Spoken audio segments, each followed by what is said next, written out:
Hey guys, Old Guy Gaming here, back again with another MTG Arena video. Tonight I get to do one that I've been waiting to do since Historic Anthology 3 has been released, and that is going to be Mono Black Obliterate for the Historic format. So, with the addition of Phyrexian Obliterator, holy cow, has there been interesting decks going on playing with this deck. My personal preference is more towards a Mono Black Devotion, and since we have a lot of the key pieces from that deck now, we can kind of play around with it and have some fun with it. So let's kind of get into the deck idea of what we're going for. So let's get into the first one first and foremost. Let's get into the big guy himself, the Phyrexian Obliterator for 4 black. He is a 5/5 with trample. When a source does damage to Phyrexian Obliterator, that source's controller sacrifices that many permanents. That doesn't say non-land permanents, that says permanents. So those are lands, enchantments, planeswalkers, creatures, everything. This card is a wrecking ball. I love this card. I have totally missed playing with this one. I'm so looking forward to playing some games with this one. Basically, this card's a game changer. Any type of deck that is based solely on aggro damage completely shuts down, because it's a 5/5. It's big enough that it can do some damage. So you keep it back as a blocker. Every creature that comes in, every time they attack, they're losing permanents. If you have someone like, I don't know, the Mono White Life Gain deck, for example, that's got a gigantic Ajani's Primate that's 22/22, and you hit the Phyrexian Obliterator, they're losing 22 permanents whenever he blocks. It's completely ridiculous. So there are some counters to this card, of course. Direct removal will do it, but any type of removal that does specific damage to it, like, I don't know, lightning strikes, things like that, since we are playing in the historic format, it's just going to cost your opponent permanents to do it. And keeping in mind, tokens are not permanents, so they can't even get the benefit of just chucking off 0/1/1 tokens to just feed to the Obliterator to continue the assault. They really are losing key pieces to their board state every time they swing in. The second benefit to this card, of course, is the fact that since nobody wants to do damage to it, nobody ever blocks it. So it is a 5/5 that goes into your opponent's face every turn. It puts your opponent on a 4-turn clock rather quickly. So, it is 4 black mana, so that really indicates a good idea for having, a Mono Black Devotion deck. So you're going to run 4 Grey Merchants of Asphodel, or, of course, Gary, as he is otherwise known as. He's a 2/4 for 5, and when he comes into the end of the battlefield, your opponent loses X life, and you gain X life for your devotion, where X is your devotion to black. So, that's your top end. That's normally potentially how you win the game, is with Gary, with all the Mono Black Devotion that you've got going on. But Obliterator can do quite a good job on himself. So let's see how you fill it out. So in the low end, there's a second tier to this, because Obliterator takes a little bit to get to. The Fiend Artisan is another card that I've put into this. Does count towards your devotion to black, because even though it is hybrid mana, it is still black mana. It is a 1/1 for 2. It gets a +1/+1 for each creature card in your graveyard, but the added benefit is you can sacrifice a creature. Namely, some of your ones we'll show here shortly, the 1/1s and the 1/1s that you're not really going to need after they've entered the battlefield. You can sacrifice one of them to search for a creature card with a converted mana cost of X or less. Meaning, you need Phyrexian Obliterator, you go get it. You need Gary, you go get it. It is a beautiful tutor card. And, oh, by the way, the added benefit for every creature card that is in your graveyard, this creature gets bigger and bigger and bigger for just 2 mana. So there's a lot of value in this card. So low end, of course, Knight of the Ebon Legion, still I consider one of the best 1-drops in the game for black. Stitcher Supplier is going to help load that graveyard up for your Fiend Artisan. Dump some creatures into there, be able to get Fiend Artisan as a 6/6 or a 7/7 when it comes out into play. Can happen. I'm still running Tymaret. Tymaret, Chosen of Death. He's a 2-star. Star is your devotion to black. It is his secondary ability that I think is more key than anything else, because of all the graveyard games that people are playing, some with a companion, some with some other cards that like pulling stuff out of the graveyard, dumping into the graveyard. His ability of being able to spend 2 mana that doesn't cause him to tap, allowing you to exile, not just exile cards completely out of their graveyard, and you gain life in the process, super relevant. So absolutely, and of course he has your devotion as black as well.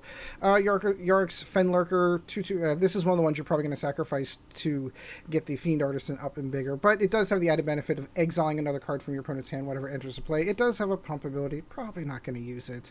Ayara, again, fantastic card for additional, devotion to black, and it does have that added benefit. You can sacrifice a creature that is a, engine to feed into for Fiend Artisan, if you like, and then you get to draw a card on top of that. And it wouldn't be a black deck from OGG if we didn't have murder. You still do have some things like flying creatures, for example, that become problematic for this deck because it doesn't have enough to defend against it, so you need to be able to get rid of them. So we're going to run with 3 copies of the old school murder, and we're going to run 4 Murderous Riders because that will help us with dealing with planeswalkers as well. So, mana base, relatively simple, 20 swamps and 3 Castle Locthwains to help for additional card draw. So, that is the deck. We'll move on to some gameplay, but before I do so, of course, like, subscribe if you do like the content. It's super, very close, hair's edge close to our lifetime goal of 1,000 subs. I do want to thank everyone for getting us there. But if you do like the content and you like, hearing me drone on about Magic for a little bit, consider hitting the like and subscribe button. If you did a historic deck with the Phyrexian Obliterator, let me know in the comments down below which deck you used to do that, because this is one of my old favorite cards from the past, and any decks that can use it. I do have a bizarre green-black combo in my mind where I genuinely do things like Giant Growth and Titanic Strength on my opponent's creatures and then force fight them with the Phyrexian Obliterator. I'm sure it's not a good deck. I'm sure it's not a good idea. But if I could get it to happen once, it would be hysterical. So, but anyway, if you have ideas on how you would run decks using the Phyrexian Obliterator, let me know in the comments down below. A list credit will go to any person who hands me a deck and I like it and I end up making a video out of it. I will absolutely give you a shout out for doing so. Okay. All of that is done. So, let's go play some Historic Ranked, because that's now a thing.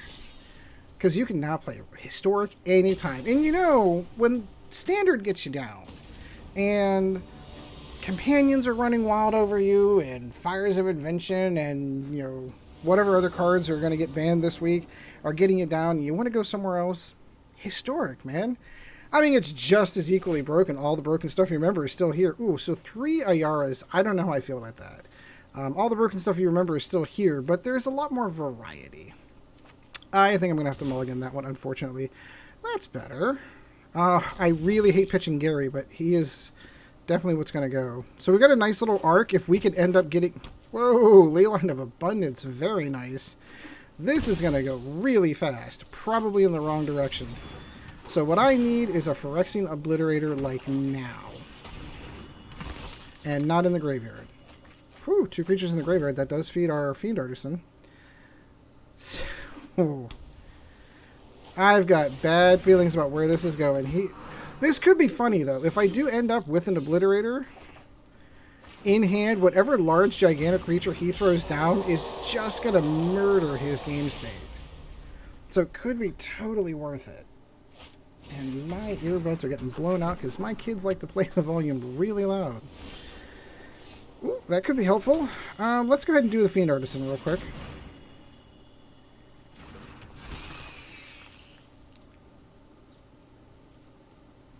And I can't imagine he's going to block with his Mana Dorks. Do I take the opportunity? Sure.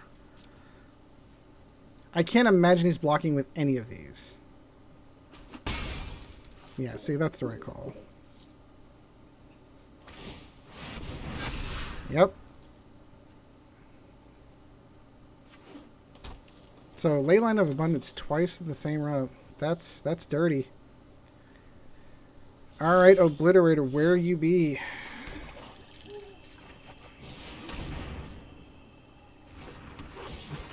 I need 1 more mana to be able, because I think it's still... Yeah, it's still an X and +1, so I need 1 more mana to really be able to get Fiend Artisan to go and get him. I say we wait.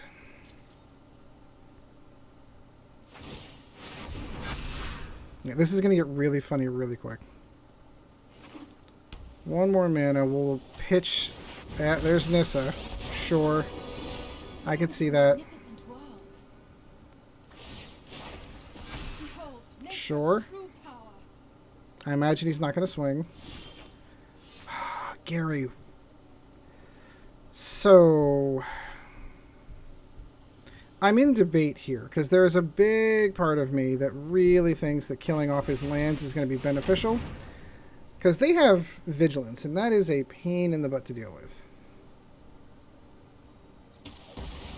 1 more mana. Worst case scenario, if he does swing in, I'll block with Stitcher Supplier, and then I'll sacrifice it. And then maybe I can sneak in a kill here of the Paradise Druid with the Fiend Artisan. Although it doesn't look like that's going to happen. So the question becomes is which one's more important? I think the Obliterator is way more important. Because I'm not seeing any trample here. Rise, my elemental friend. Come on. What do you have?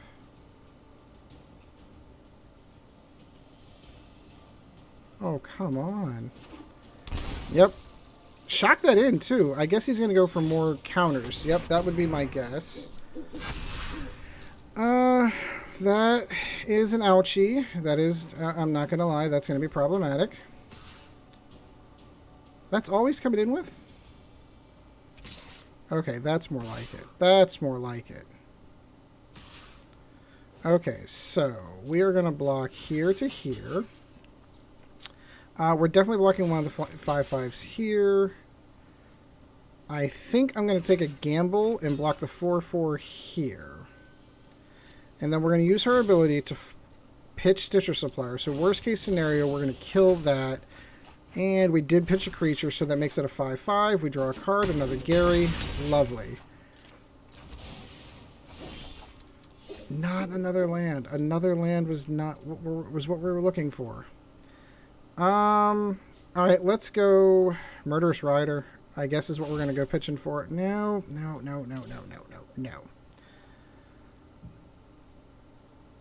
No, I think we're going to wait. Can't believe we're waiting this long on a land.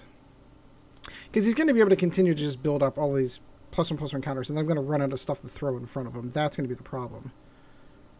A couple of Garys would be beautiful. Phyrexian Obliterator would be even better. Come on, that's what the deck's all about. That's what the people want to see. Don't you want to do what the people want to see in this? That's okay, because in a turn, she's going to be done. That's going to be a problem.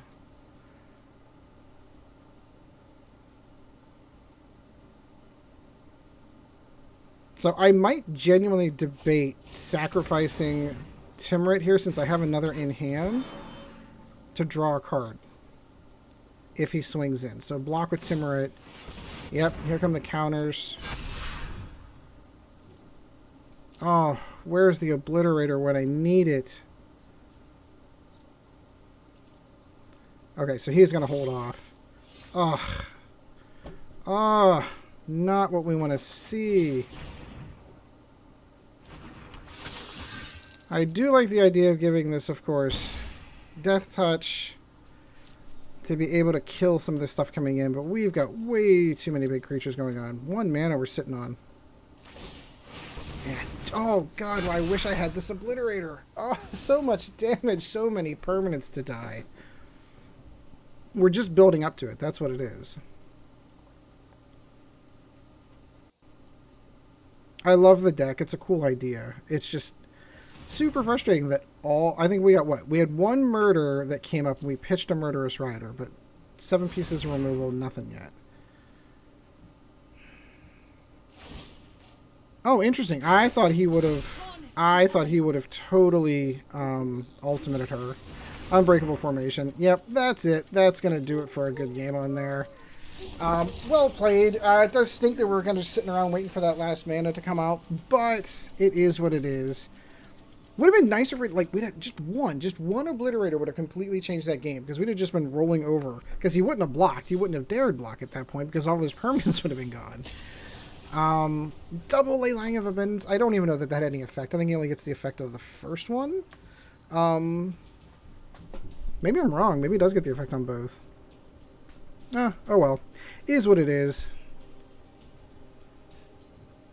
But yeah, I just felt like our card draw engine wasn't going. Like, nothing really went well for that one. I mean, I'm going to go back. I'm going to go back and look at that game and go, where could I have improved? Where could I have gone different? We'll see. We'll see. Murder My Sweet. With Garroot. Stitcher Supplier into Fenlurker into a couple of murders. Could be good. Let's just hope we get the mana that we need. Gary kind of sitting out there in the peripheral. I like that. Oh, please. Mono White Life Gain. Do you know what Mono White Life Gain likes to do? Mono White Life Gain likes to attack. Ooh, 3 creatures. Perfect. Now we need is a Fiend Artisan.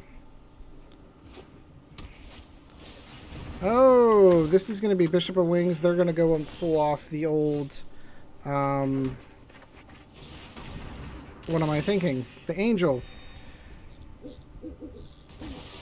Ah, I'll know it when I see it because I know he's going to cast it. Resplendent Angel. Resplendent Angel is the one I'm thinking of. Okay, yeah, so the one in the air... actually, you're doing me a favor by killing that. Ooh, a couple of Garys and the Fen... Oh, that's okay. We got another one. Let's go ahead and kill that.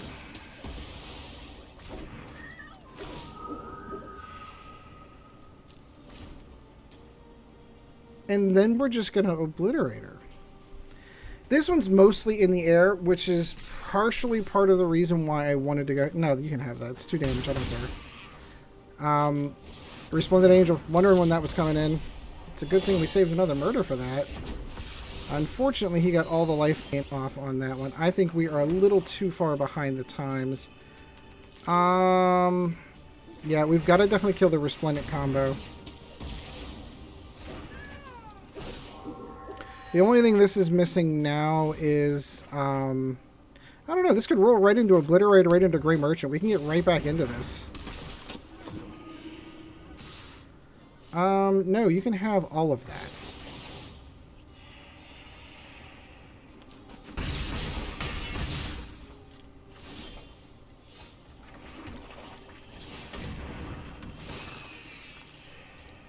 No attacks, please. Now, unfortunately, all this is in the air, so we are on a clock. There's the Pride Mate. Do it. Please do it. Please do it.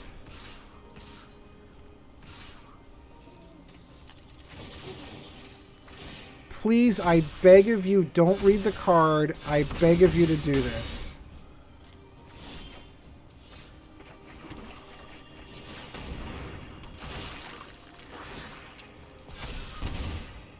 No, thank you. I beg of you to swing in with that Pride Mate. 7 permanents.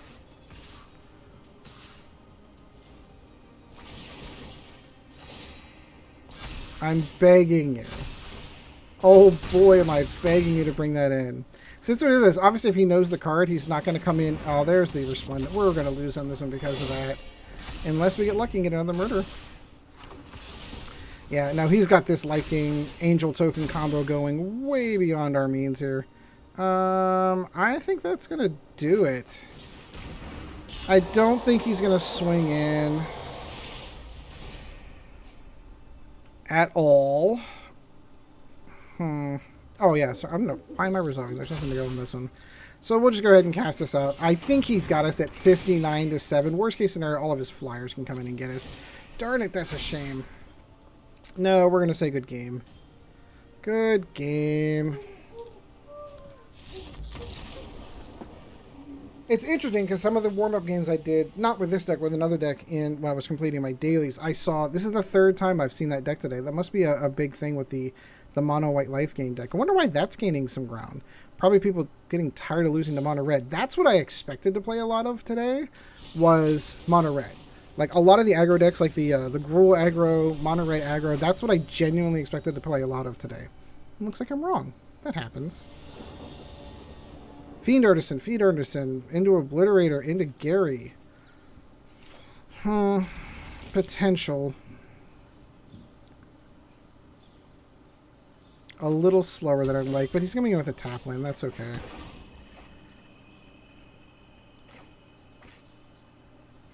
There is some good potential here. So this is what I'm thinking more. Binding of Titans. Interesting. Ooh, it Stitcher supplied me my Stitcher Supplier. Very nice. Thank you. You just made my Fiend Artisan a 3/3, my friend. Yeah, he's going to pull that off. That's fine.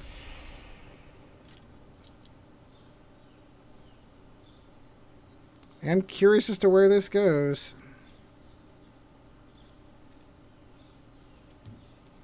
From your graveyard to your hand.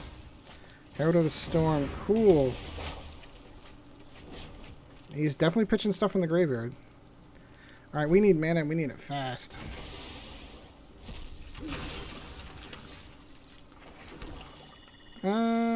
Let's go... Let's make him drop a card out of his hand. Let's see what he thinks of that. Probably okay with it, because his intention is to pull stuff out of his graveyard anyway. What do you lose? Oh, good. Can't call that back. Oh, darn. Alright, one more mana. Let's get the Obliterator out.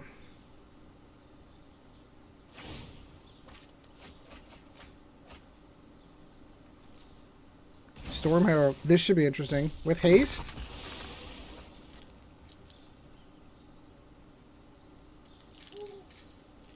Come on, one more mana. Got 2 Obliterators sitting right here waiting to come. Waiting to come out and blow some faces up. What?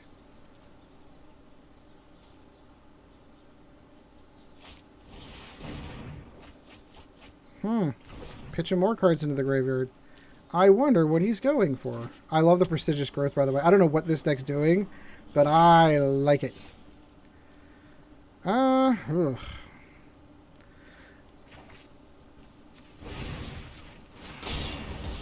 Let's at least remove some of the life he's gaining from that.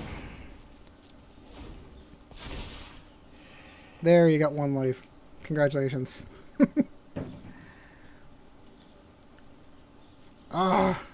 This is going to drive me nuts, because I even put more mana into this than I normally put into any deck. To be sitting here with 1 mana and 2 Obliterators sitting out here. The Titan, cool. He's pitching all kinds of stuff in his graveyard. His goal, my suspicion is whatever he's got is going to be in the air. What is he pitching in there? Not really much of anything. Is he going to cast it? Can't. It's tapped out.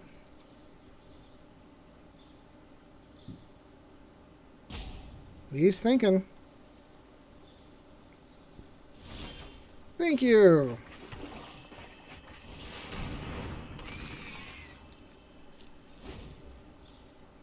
So do I go double Obliterator?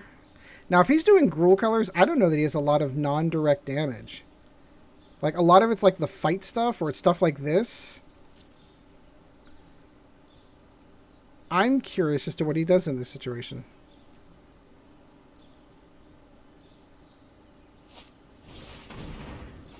Yeah, he's pitching all kinds of cards. Like, he's trying to pitch something big into the graveyard and recast it. That's the whole trigger mechanic for this one.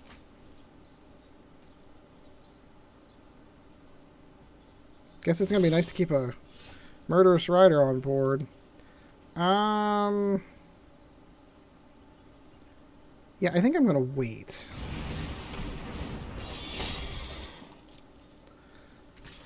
Go ahead.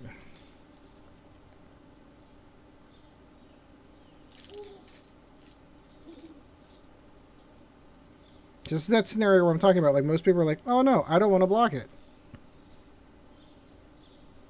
Zombie, zombie, zombie.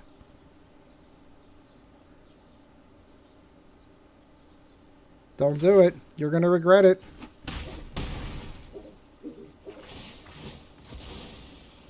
Which permanent would you like to get rid of, my friend? Sure. Sure.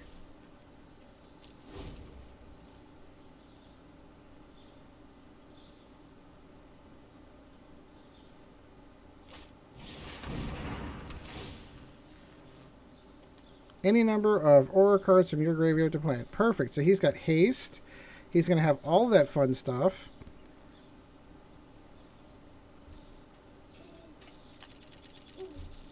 Any number of aura cards. Any number of aura cards from your... Cool. Trample and trample. Isn't that amazing? That's a cool trick. I should have kept mana open for this. I didn't realize this was ready to go off. I shouldn't have attacked with the Obliterate. 12-8 trample. How much of this can I block? Not a ton.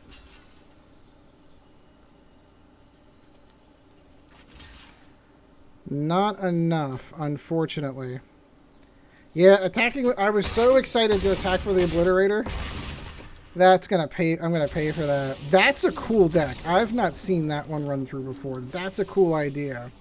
Alright, so I can't have a ton of fun with one of my favorite cards and lose every single game on camera. Let's go ahead and get one more in. Let's close out with a win with this. And this is actually kind of disappointing. The test games I've been having, totally a lot of fun.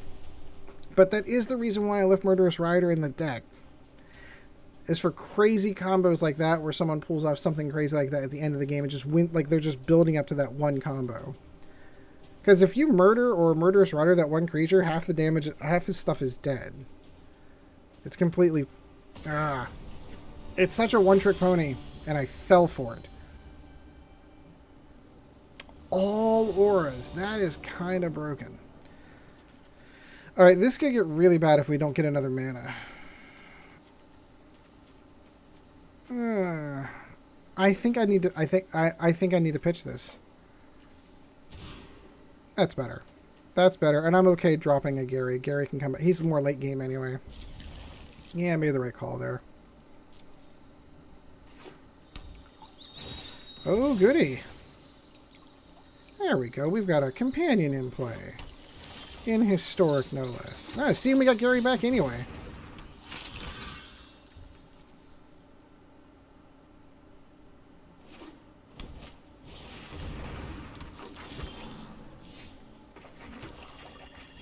I'm always iffy on the Stitcher Supplier, so if it pitches the one land I need, two of them. Oh, there you go.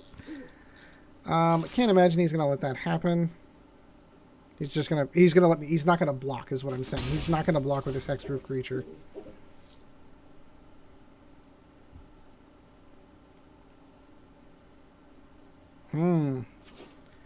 I see thought processes going off. Oh, he's just going to keep bouncing. What's he going to keep bouncing? He's going to bounce the Paradise Druid? That's kind of cool. Yeah, I guess. No, because it comes in with Summoning Sickness. It doesn't really help him there. Alright, we've got Obliterator. It's time to obliterate some stuff.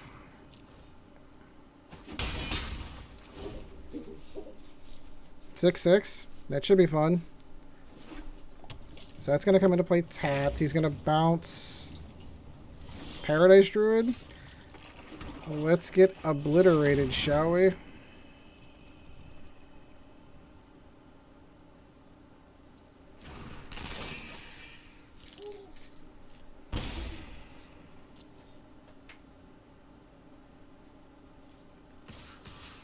Keep on swinging. I left the Ayara back so I can sacrifice the Stitcher Suppliers to go draw a card if need be. What do we got? 4, 7, 8, 9, 10, 11 with Grey Merchant. So he either gets something big. Oh, we're going to win it with Gary. I don't even care. Put a creature card with even credit. Fine. It's not going to matter. I'm going to Gary you next turn. It's all over. This is why Gary's so broken. In a good way. In a good way. Broken in a good way. That's cool. Fiend Artisan. And he's going to bounce that so he can just keep doing it every turn. It doesn't matter because it's only going to happen the one time. Sure, which ones do you like? Is he going to go for the Obliterator? Why not? Sure. You know what you don't have that I do? I have me a Gary, my friend. Boom! And like I said, that's how Gary ends and wins games. So that's it. That makes it more fun. I do wish I'd gotten more damage off on the Phyrexian Obliterator, but I think people are getting onto it and what it does. It's always fun to catch those... maybe fun's not the right word. It's always hysterical to catch those players who are unaware what the Obliterator does. And, oh, wow, I lost my entire board state. It's absolutely hysterical. Anyway, I do hope you enjoyed the video. Let me know what you would do with your own version of this deck. I mean, again, it doesn't necessarily have to be devotion-based either. Like, any deck that's using the Obliterator, I'd love to see because, darn it, I really want to play more with this card. So, anyway, I do hope you enjoyed the video. Like, subscribe, all that fun stuff. And until next time, guys, we shall see you in the arena. This video was brought to you in no small part by our patrons. If you would like to help out the channel, go to www.patreon.com/oldguygamingmtga, and thank you for your support.